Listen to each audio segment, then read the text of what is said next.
Mayong hapon, ania na sa day ang inyong lingkod nga si Boy Katilab. Mga katilab, isgutan na sa nato ang balaang kasulatan, ang Biblia, Bible. Mga katilab, makita man gyud ninyo siguro no kay bisag daghan makabisagasan niyo na makita sa mga jeep, sa mga truck, makita niyo ng John 3:16. Makita. Common verses kay na mga katilab sa tinuod lang.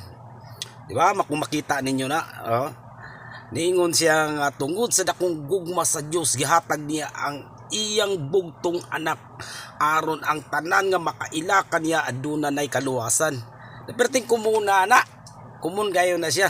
Dili na malaglag, dili na mga matay na kung magtuman ka sa iyang sugo.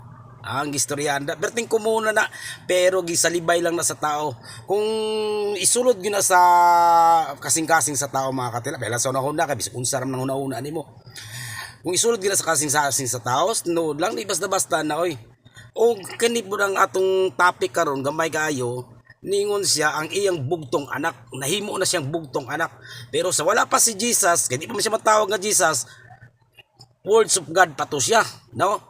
Pero pag nagpabunyag na siya o tingog na dito ang amahan, niingon na siya, nalipay ako kayo kaniya. Siya ang akong bugtong anak nan. Kung makuha niyo na ang bugtong anak sa ato ba, the only son. Nakabalo kita ang ginodi na mga anak. Ay, title lang to ang iyang giistoryahan. Usa ka titulo ba, usa ka parables nga giistorya, nga gihimo siyang bugtong anak. Kaya nga man, siya man ang nakadaog. Nadaog naman niya ang kalibutan mo niingon si Jesus nga ayaw kamo padaog sa kalibutan kay gidaog ko na ang kalibutan. Mao to siya. Niingon siya tanggap na niya si Jesus kay nakadaog naman si Jesus. Niingon siya nga siya ang akong bugtong anak. It's a parables ang pagasulti ato. Bisag unsaon yun nato. Dili gyud mga anak ang atong Ginoo. Di mga anak oy. Mao bitaw nagbuhat siyang tao. Di ba? Aron niya panak ko, aron magsimba ka niya, maramay mo siyang God.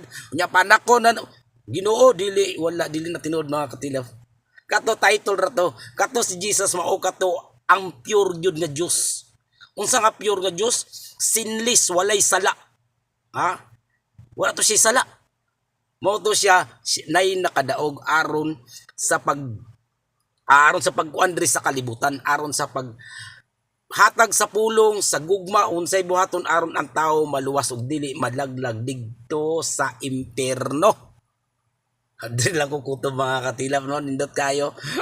Daghan kay salamat and God bless sa lahat. Bye bye.